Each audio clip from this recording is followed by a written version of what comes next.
Hello, my name is Maddie Felice, and the case study that we're rebuttaling today is going to be surrounding Jamie Safran, who was convicted of murdering his friend Warren Danzig.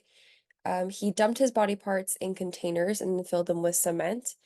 Inside those same containers, they'd found traces of plants mixed in with the cement. So they acquired the taxonomist at the time called Dr. Biploy, and he was able to use physical analysis of these plants to discover them and compare them to his own herbarium. And he was able to identify them as the Chinese privet and octopus tree. When the offers arrived at the property of Mr. Safran, they discovered that he had both of those type of species of trees at his property. And because of the match that Dr. Pipboy had made, this was used as additional supporting evidence for the conviction. So plants and postmortem damage.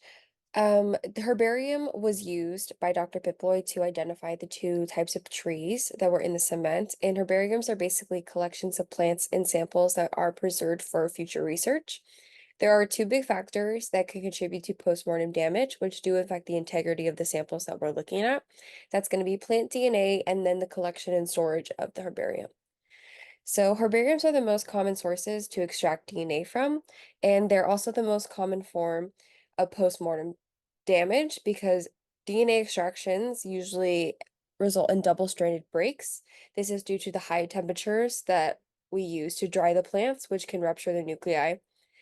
Due to this and other methods of extractions, there are irreparable damages to the plants themselves, and there's usually a bunch of cross-contamination of plant DNA within the herbarium just due to non-familial samples being placed on top of each other.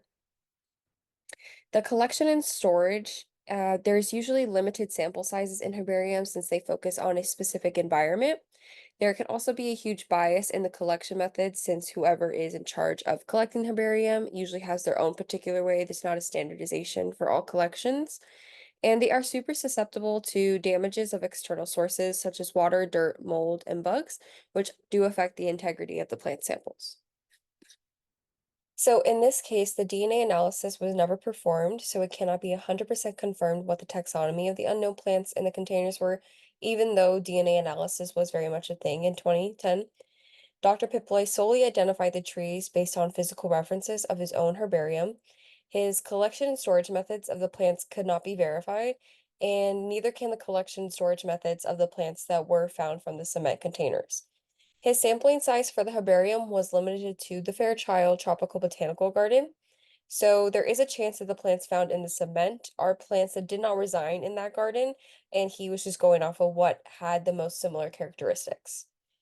So my questions that I just have regarding the case is, what is a more reliable source?